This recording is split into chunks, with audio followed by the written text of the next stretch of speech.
Monsieur le directeur de cabinet,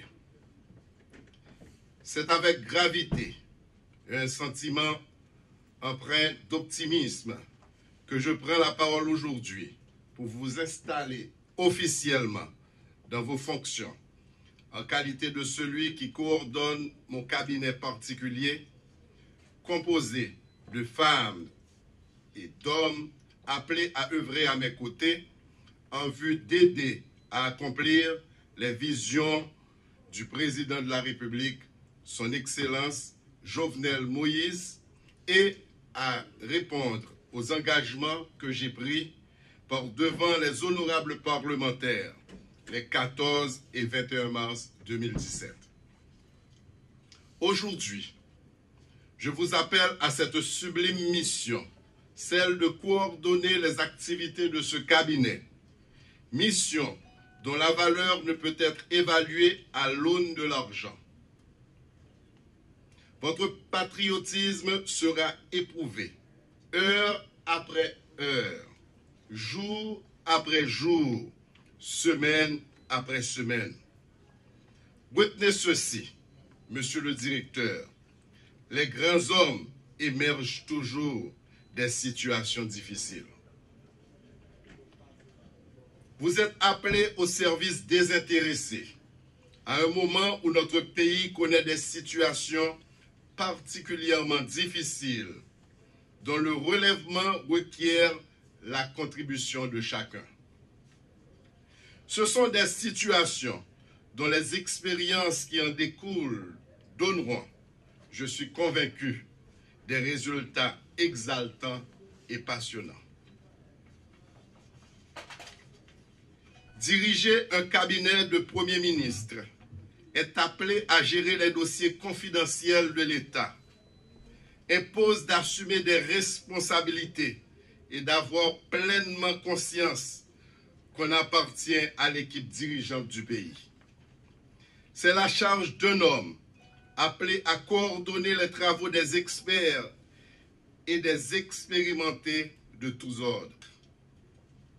C'est l'exercice d'une personnalité appelée par son charisme, son calme, son intelligence, sa lucidité, son honnêteté, son amour pour le travail, à apprécier des questions relevant des domaines divers et variés.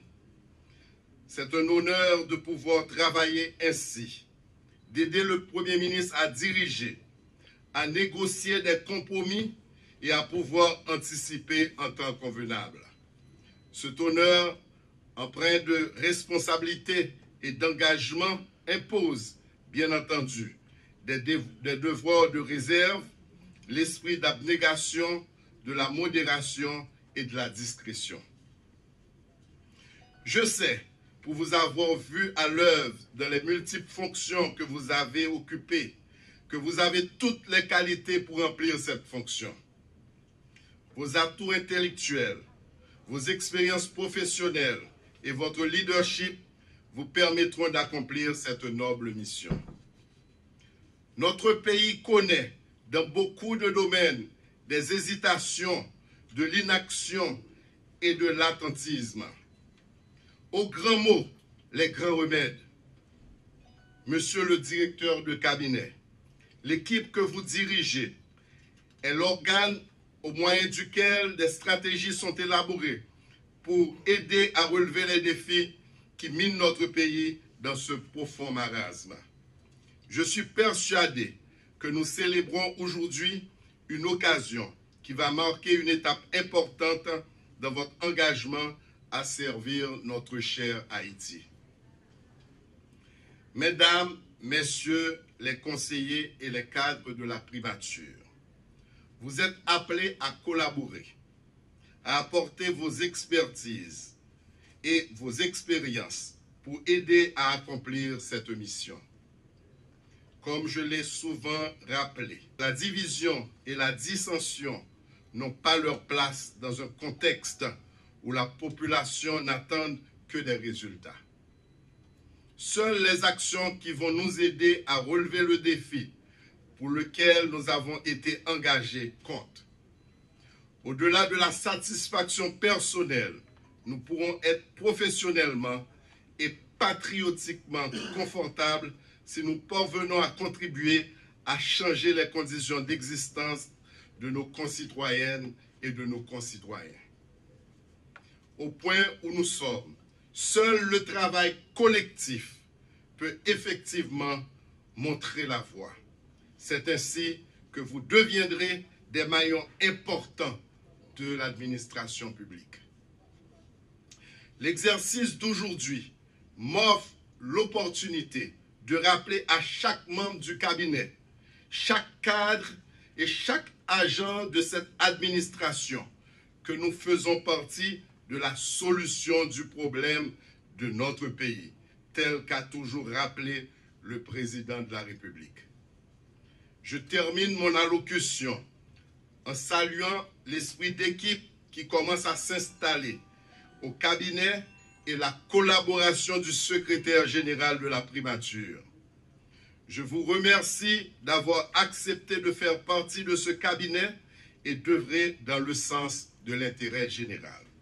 Monsieur le directeur de cabinet, je vous assure que je serai à vos côtés dans l'accomplissement de cette noble mission. Je vous souhaite du succès. Monsieur le Premier ministre, permettez-moi de prendre la parole aujourd'hui en cette circonstance spéciale de mon installation comme directeur de votre cabinet. Je me sens très honoré et ému d'avoir été désigné afin de remplir cette noble tâche, qui est de coordonner les actions des différents membres de votre cabinet, appelés à vous accompagner. Vous conseiller en tant que chef du gouvernement de la République, c'est un privilège. Je profite de cette occasion pour vous remercier, Monsieur le Premier ministre, pour la confiance placée en moi, pour vous accompagner dans cette aventure assez difficile dans la conjoncture actuelle de notre pays.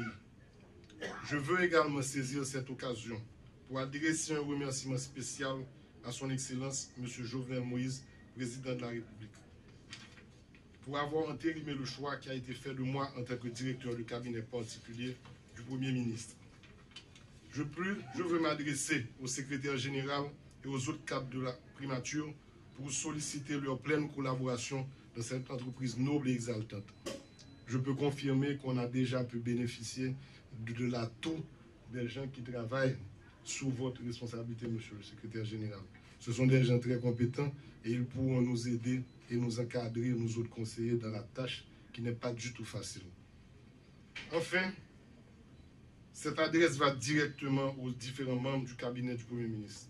J'attends de vous non seulement votre entière collaboration, mais également votre engagement total dans l'accomplissement des différentes tâches qui incombent à chacun de vous pour la réussite de la mission du Premier ministre et de la mission du Président de la République.